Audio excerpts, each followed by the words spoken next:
안녕하세요. ERP 정보관리사. 이번 시간에는 회계 1급 2019년도 3회 기출 풀도록 하겠습니다. 네, 첫 번째 문제. 자, ERP 특징으로 가장 적절하지 않은 것은인데요. 네, 요거 정답 개별 업무 단위로 체계 구축이죠. 네, 개별 업무 이런 거 싫어합니다. ERP는 통합 개념이라고 말씀드렸던 부분. 정답은 3번입니다. 이번 문제 ERP 의미에 대한 설명 중 기업의 경영활동과 연계하여 볼 때요. 다음 중 가장 적절하지 않은 설명 부분인데요. 자, 산업별 베스트 프랙티스 이런 거 맞는 얘기. BPR과 관련된 내용이고요. 맞는 얘기고, 네, 통합 구축 맞는 얘기. 인적 물적적 효율적 관리 맞는 얘기고요. ERP 패키지화 되어 있어서 라는 부분까지는 괜찮았는데 신기술 도입하여 적용시키는 것은 어렵다라는 거는 적절하다고 보기는 힘듭니다. 왜냐면은 패키지 안에 선진화된 프로세스를 장착한 패키지를 선택하게 되면은 신기술 도입할 수도 있어요. 그래서 요거는 4번은 정답이 아니라 오답이라고 보시면 되겠네요.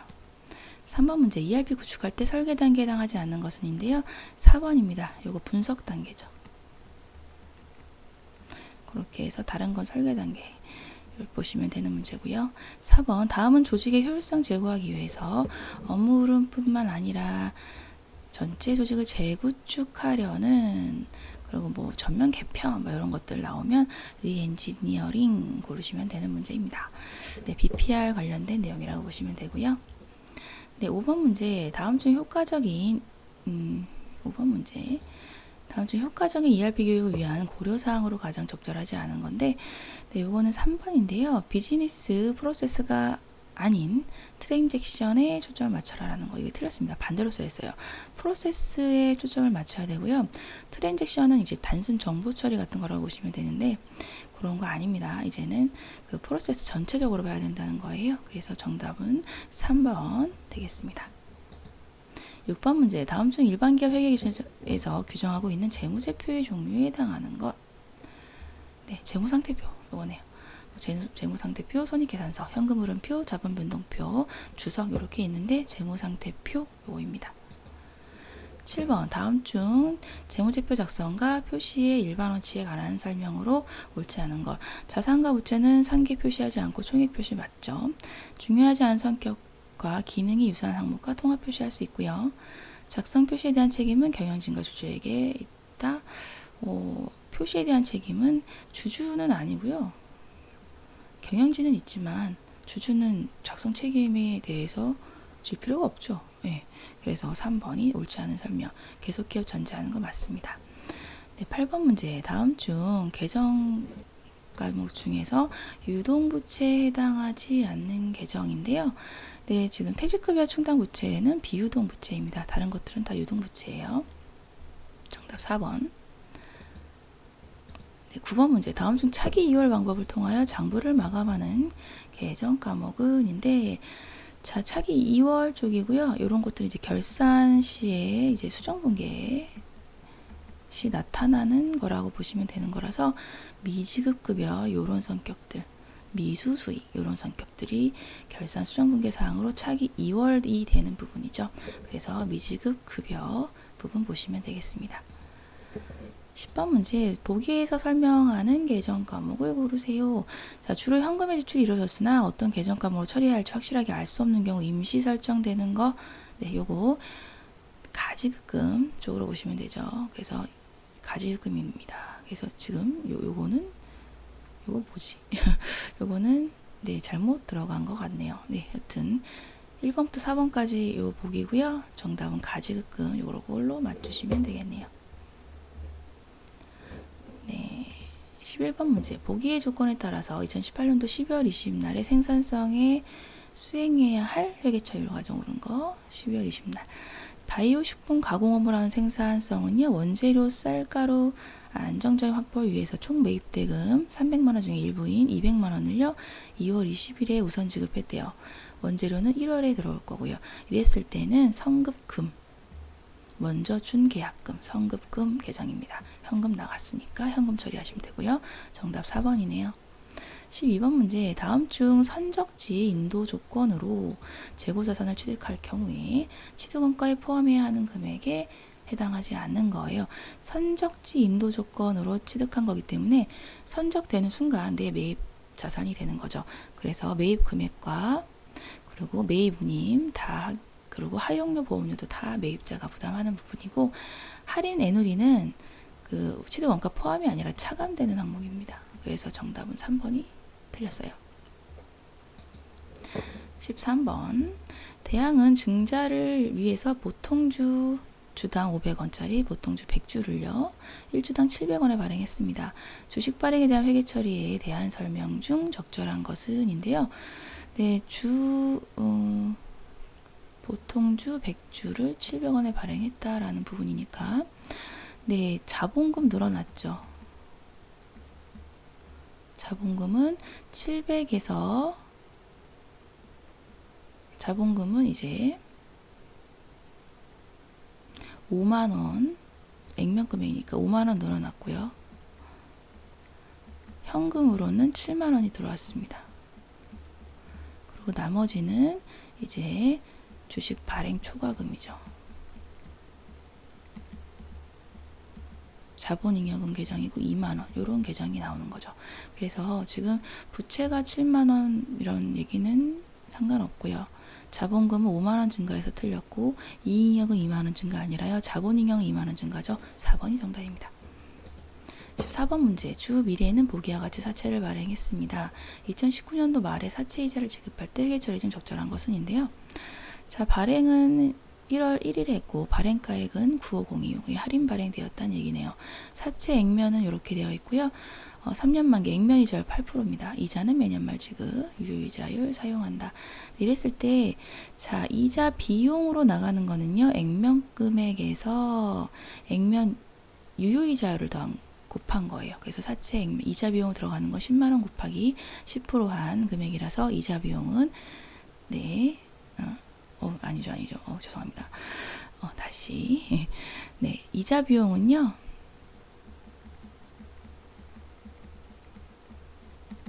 유효이자율법에 의한 거고요. 발행가액, 사채 장부가액 곱하기 10%예요. 그래서 9503 요게 이자 비용이 되는 거 부분이고 현금으로 나가는 거는 사채 액면의 액면 이자율입니다. 그래서 10만원에 8% 8,000원 나머지는 사채 할인 발행 차금에서 상각되어져서 사채 할인 발행 차금 해서 1,503원은 사채 할인 발행 차금에서 상각되어지면서 요 대변에 위치하게 되죠. 네.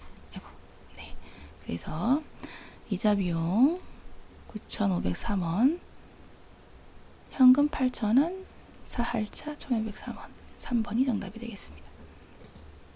15번 문제. 보기는 재무회계의 개념체계에 대한 설명 중 일부다. 괄호 안에 공통적으로 적합한 용어. 자산은 현재 기업 실체에 의해 지배되고 미래에 경제적 효익을 창출할 것으로 기대되는 자원이다. 자산과 수익에 대한 내용이 되는 거고요. 경제적 효율? 효익입니다. 효익. 예, 요거죠. 네, 이렇게 경제적 효익이 정답이에요. 아마 이건 처음 나온 문제라 거의 처음 나온 문제로 보입니다. 그래서 요거는 지금 이번 참여 아시면 되니까요. 예, 경제적 효익 기억해 주시고요. 16번 그림의 자료를 이용하여 양촌테크의 19년도 3월 15일 단기임해증권 처분 손익이에요. 네, 공정가치 그 처분액 이렇게 있네요.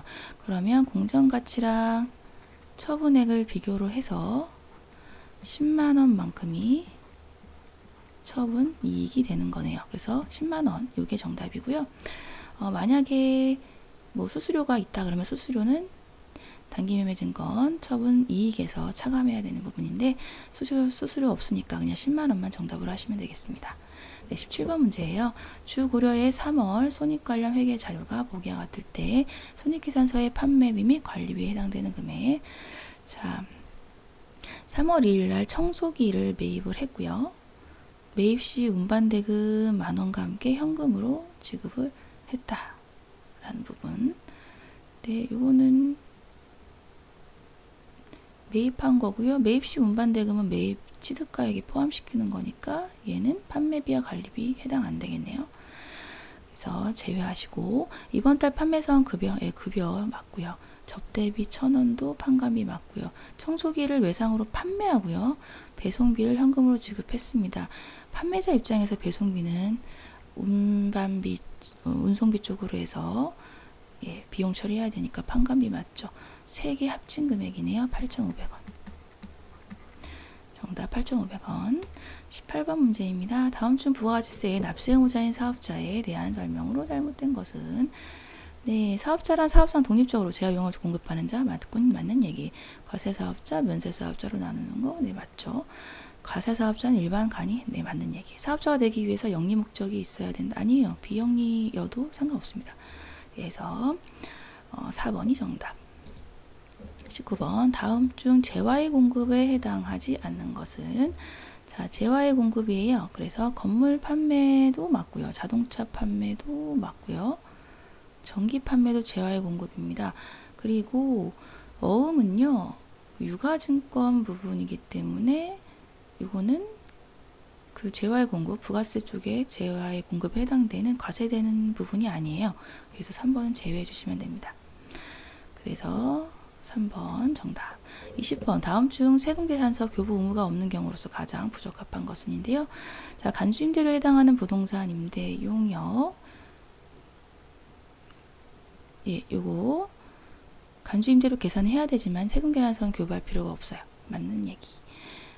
자기 생산 재화를 면세사업에 전용하는 경우도 세금계산서 할 필요 없습니다. 면세사업자 공급하는 재화는 요거는 계산서 교부이기 때문에 세금계산서 교부는 없고요. 영세율 적용받는 재화는 영세율 세금계산서 발급해야 됩니다. 4번이 정답. 21번 다음은 법인세 납세 의무자에 대한 설명이다. 가장 거리가 먼 것은인데요. 비영리 내국법인은 비영리 기관이므로 모든 소득에 대해서 법인세 납부가 없다. 아닙니다. 수익사업에 대한 거는 수익사업에 대한 부분에 대해서는 납세 의무가 있어요. 그래서 1번이 틀렸습니다. 다른 거 맞는 설명이니까 보시면 되고요. 22번 문제. 법인세 과세표준 및 세액신고서의 필수적 첨부사항이 아닌 것은인데요. 자, 이 부분은 해당하는 것은 네, 손익계산서 하나밖에 없네요. 법인세 신고를 했을 경우에 세무조정 이런 것들이 들어가기 때문에 결산서 관련된 내용들이 있어야 돼요. 그래서 손익계산서라든가 재무상태표, 이익이익금 처분계산서 이런 것들, 현금흐름표 이런 것들은 다 해당이 된다라고 보시면 되겠습니다. 정답은 3번. 23번입니다. 다음 중 법인세법상 송금으로 인정받는 비용이 아닌 것은인데요. 네, 이 부분은 네, 직장연회비, 일용직 인건비, 그리고 주식평가, 파산한 경우에 주식평가 차손이 해당돼요. 그리고 3번 건설이자의 배당금은 송금 불산입니다. 그래서 해당되지 않아요. 정답은 3번. 네, 24번 보기는 부동산 임대업을 영위하는 주본부 시의 1기 예정신고기간의 거래 내역입니다. 주본부 시의 2018년도 1기의 예정신고기간의 부가가치세 과세표준이에요. 자, 임대기간 1월 17일부터 7월 31일까지 해당이 되는 부분이고 네, 그리고 임대 총액은 3,500만 원이에요. 그랬을 경우 1기 예정신고 기간이죠. 자, 1기 예정신고 기간은 1월 1일부터 3월 31일까지 해당되는 기간이 됩니다. 네, 그리고 임대 계약 기간 같은 경우는 네, 달이 1월 미만이면은 1월로 해요. 그래서 총 3월분에 대한 부분에 대해서 부가가치세 과세 표준을 산정해 줘야 되는 부분이 있네요. 네, 이렇게 했을 때 임대료 총액이 지금 성급 조건이기 때문에 3,500만 원 중에서 3개월 분에 해당되는 것만 과세 표준으로 잡으면 되겠네요. 그래서 총 7월에서 3월에 해당되는 만큼만 과세 표준으로 잡으면 됩니다. 1,500만 원.